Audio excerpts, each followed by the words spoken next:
Selamat malam, kembali lagi dengan Tiko, si manusia rebahan, rela bertahan tanpa kepastian.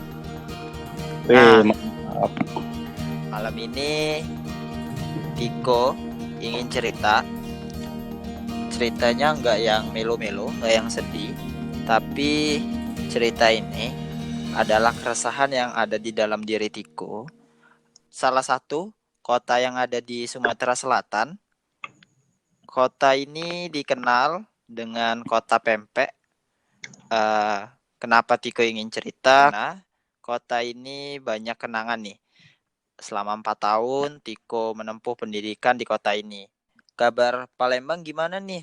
Kan mulai PSBB atau pembatasan sosial berskala besar itu mulai kapan nih diterapin?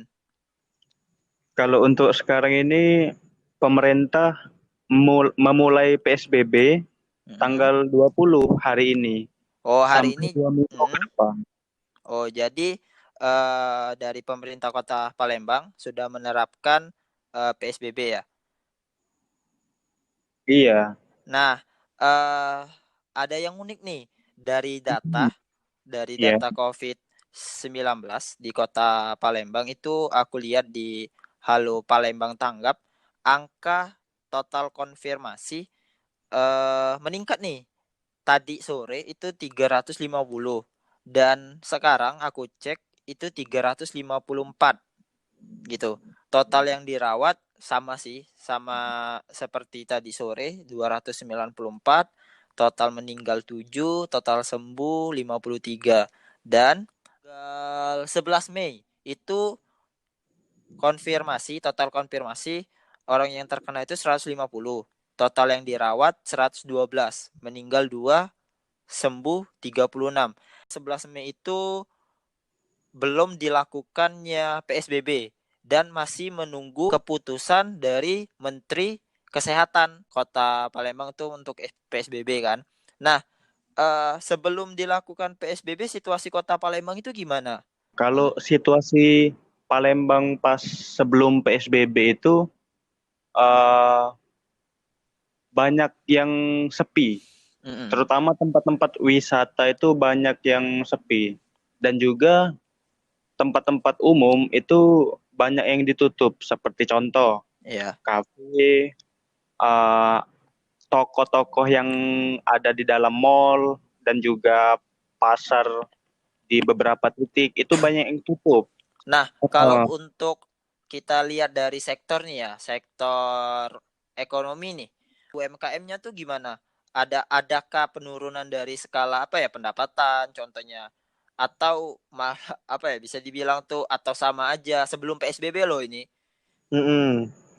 Jadi setelah dari merebaknya wabah virus ini, Mm-mm. terhitung dari tanggal 2 Maret, itu di pertengahan Maretnya, khususnya di kota Palembang, yang saya tahu itu banyaknya penurunan pendapatan, dan juga sulit untuk menambah modal, menambah saham, dan juga omsetnya menurun kayak gitu. Berbicara nih PSBB kan. PSBB itu kalau kita menurut peraturan Menteri Kesehatan eh, Permenkes nomor 9 tahun 2020 mengatur Mm-mm. tentang pedoman pembatasan sosial berskala besar Mm-mm. menangani virus corona atau COVID-19. Pembatasan semua kegiatan tertentu baik dari ibadah apa ya nongkrong gitu untuk berkerumun lah itu Mm-mm. berjumlah besar. Nah, eh tentunya di Kota Palembang ini adalah salah satu kota yang mengajukan kemarin karena ada kalau nggak salah itu ada 4 provinsi dan 22 kota kabupaten yang mengajukan untuk PSBB dan juga kebetulan Kota Prabu Muli dan Kota Palembang itu mengajukan PSBB kan Mm-mm. dan sudah disetujui kalau nggak salah. Nah, ini Mbak artinya hari ini baru mulai kan PSBB kan? Iya, baru mulai. Jadi adakah pembatasan-pembatasan atau jalur kalau ibaratnya tuh pemberitahuan secara sosialisasi gitu, pemberitahuan informasi bahwa oh jalan ini ditutup gitu untuk khususnya daerah Palembang tersendiri. Kalau untuk di Kota Palembang ini, pemerintah mencoba untuk mengiklankan. Mm-mm. Yang jelas itu langkah pertama pemerintah ialah menerbitkan surat, yang Mm-mm. dimana surat itu diberitahukan kepada seluruh interaksi pemerintahan, mulai dari camat, lurah, RW, dan RT. Itu semua sudah disebar. Nah, dan juga pemerintah memberitakannya di media cetak, media online, dan juga memasang baleho di jalan-jalan yang ramai. Dan Mm-mm. juga di Pasar 16 itu, salah satu pasar tradisional yang ada di Palembang ini juga mengiklankan akan hal tersebut. Oh, artinya dari pemerintah Kota Palembang sudah untuk bersosialisasi ya. Mm-mm. Nah, kalau untuk pembatasan kegiatan pasar, mall ditutupkah atau gimana? Kan kita ketahui nih beberapa hari yang lalu Palembang, salah satu Palembang itu apa ya? Berita kalau nggak salah tuh dari jalanannya juga macet, masih macet gitu. Mungkin Mm-mm. dari jamnya ya, mungkin jam kerja atau lain sebagainya nggak tahu juga tuh kan. Sama ada mall gitu untuk dibuka. Itu gimana itu, Cok? Itu menjadi kontradiksi juga. Pemerintah udah payah-payah kan, apa ya, untuk bilang oh kalian di rumah aja, biarkan dari segi kesehatan aja yang bekerja gitu. Tapi kenyataannya mungkin orang bersemangat yang mau menyambut hari raya kan setelah puasa ini mungkin mau mencari baju baru dan lain sebagainya, itu gimana, Ki? Ya, kalau untuk pemerintah sendiri sih sebenarnya perlu bantuan bukan hanya dari sisi pemerintahan, tetapi juga kerjasama dengan para masyarakat. Mengenai mal-mal yang buka Hmm. di saat sebelum PSBB maupun pas PSBB sekarang ini, ya kita ketahui di Kota Palembang ini yang buka mall itu Ramayana, Hmm. Palembang Square, Carrefour, itu Palembang Icon.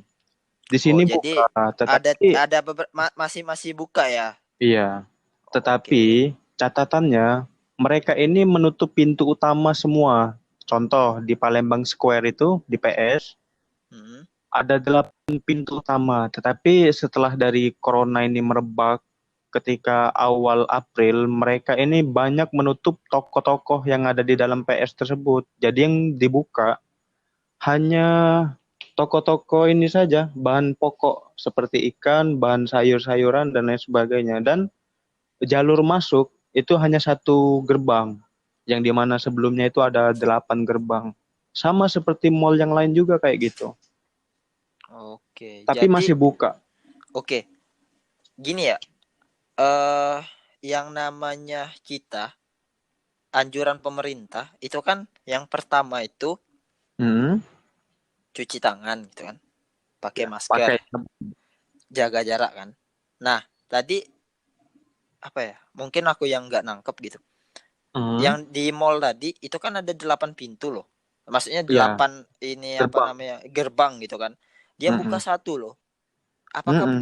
Apakah dia bisa berani jamin loh tentang jaga jarak itu? Kan orang keluar masuk itu loh, Ki. Kecuali pintunya tuh ada dua, kanan kiri dibuka semua. Dan itu pun ya pastinya ada jaga jarak space gitu, nggak mungkin langsung berdekatan gitu. Jadi untuk para pengunjung sebagai contoh mall itu Mm-mm. di PS, mereka itu iya sangat sederhana mereka itu. Di situ ada sapam dan juga salah satu cleaning service. Mereka menyediakan hand sanitizer dan juga Mm-mm. ini eh, memberi masker bagi yang Oke. tidak membawa. Oke. Dan juga untuk jaga jarak mereka tidak teratur.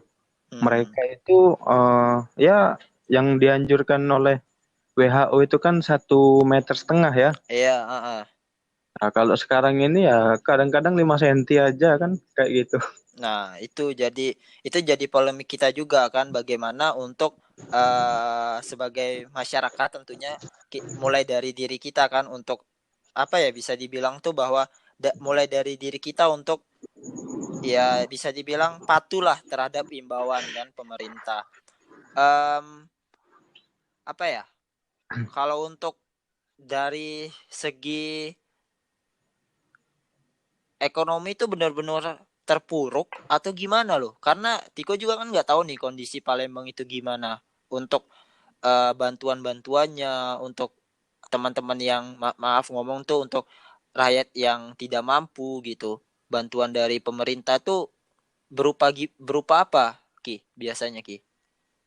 Kalau sepemahaman informasi yang saya dapat ya selaku sebagai mahasiswa ya agen perubahan sosial, Hmm. itu yang saya tangkap dari masyarakat Kota Palembang ini sejauh ini pemerintah maupun organisasi kemasyarakatan, organisasi kemahasiswaan itu rutin membantu setiap hari bahkan, tetapi ya untuk merata atau tidak meratanya ya tidak begitu paham. Paling tidak ya di kampung-kampung kumuh lah terutama jadi objek sasaran untuk bagi-bagi sembako. Jadi kayak gini, seperti contoh OKP, organisasi Kepemudahan. mahasiswa ya, Iya. HMI. Hmm. Itu kemarin itu sudah menjalankan bakti sosial dengan membagikan sembako, itu sudah 2 kali. Yang pertama itu di Perumahan Susun, yang dimana di situ memang banyak masyarakat Kota Palembang yang membutuhkan di sana. Wakil wali kota itu mereka ini sejauh ini sudah membagikan terlebih dahulu mereka itu mendata kan Iya. para masyarakat yang layak diberi bantuan itu sekitar 40.000 kakak. Oke, 40.000 kakak. Nah, Dari itu ah, didistribusikan oleh Pemkot untuk membagikan sembako secara rutin. Jadi seperti ini, hmm. dari 40.000 kakak tadi, mereka diberi bantuan sekitar 5 hari sekali, bahkan 10 hari sekali. Diberilah beras 10 kilo, tepung, minyak seperti itu. Dan 10 hari kemudian dikasih lagi kayak gitu. Kota Palembang sudah menerapkan PSBB ya. Sampai kapan nih PSBB-nya? Kalau PSBB sampai dengan 2 minggu ke depan dengan catatan Hmm. akan ditambah lagi jadwalnya ketika lebih parah lagi penyakitnya. Iya, kalau menurut aku ya, apa ya, kita belajar sebagai acuan. Kota Jakarta, kalau nggak salah itu sudah melakukan PSBB, tapi apa ya bilang? Iya, gimana ya? Dari PSBB sudah dilakukan, tapi ada konser. Itu kan mereka melakukan PSBB itu apa ya? Seperti sia-sia kan, dan Iya. juga nggak nggak bisa bisa apa ya? Nggak bisa dibilang eh waktu 14 hari itu tuh sebagai evaluasi gitu.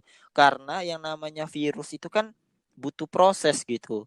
Dan juga nggak bisa sesingkat itu. Kita gini, kemarin kalau nggak salah itu ada informasi di Palembang itu berapa ya, 2 minggu yang lalu apa, pokoknya hari itu nggak ada penambahan gitu, nggak ada penambahan dari jumlah kasus orang positif kena COVID ini kan. Nah, setelah dari itu besoknya tiba-tiba langsung naik loh gitu. Jadi kan virus ini bisa dibilang fleksibel gitu, kita nggak bisa diambil dari 14 hari kan, seharusnya tuh kita ambil dari jangka yang cukup lama, contohlah 1 bulan gitu.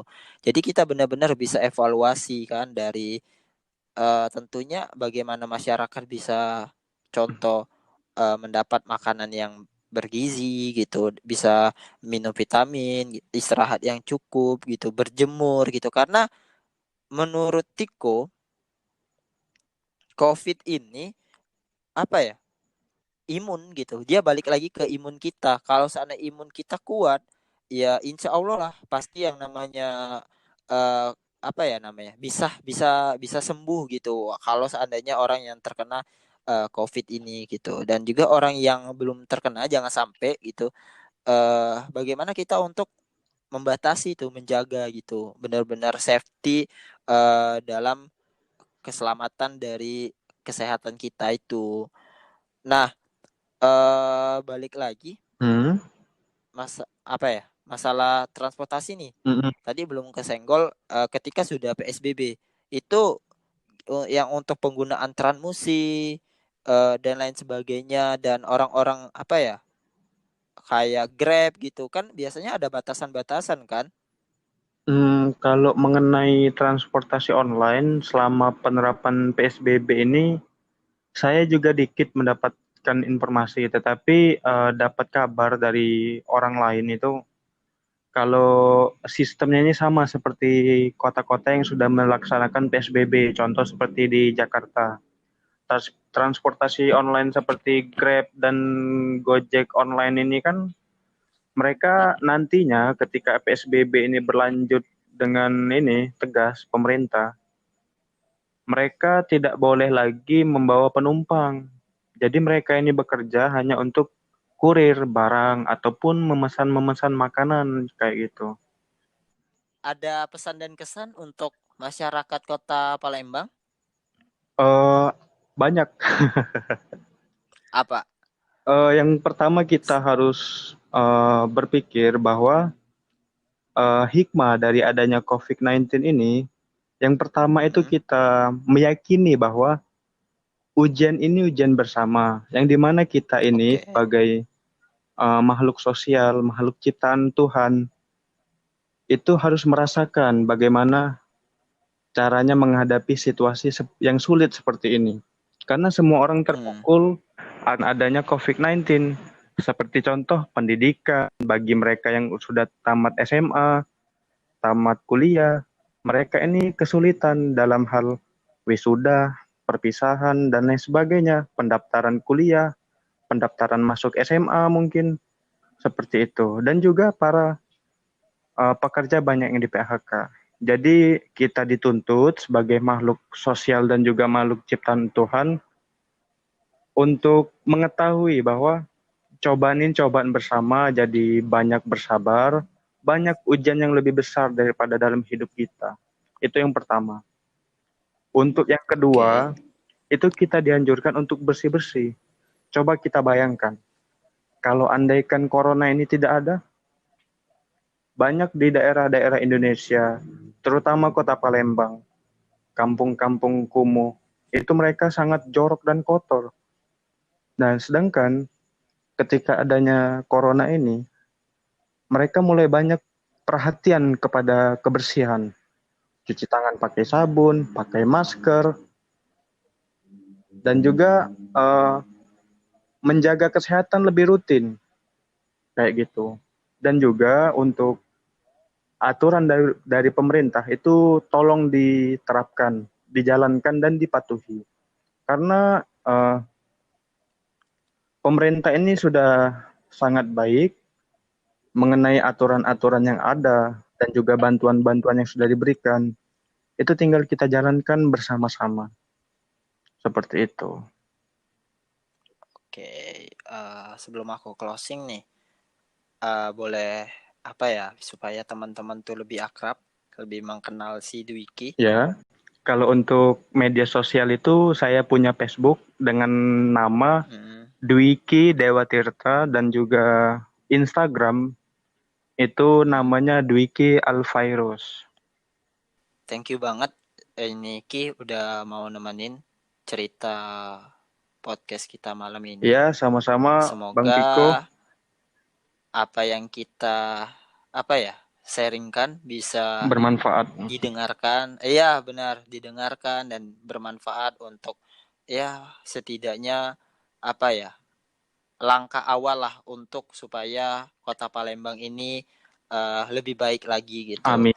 Dan untuk dimanapun pendengar podcast berada, jangan lupa pakai masker ketika keluar rumah. Dan juga harapan kita semua berharap Kota Palembang, seluruh masyarakat Kota Palembang itu dan dimanapun berada kembali seperti semula gitu.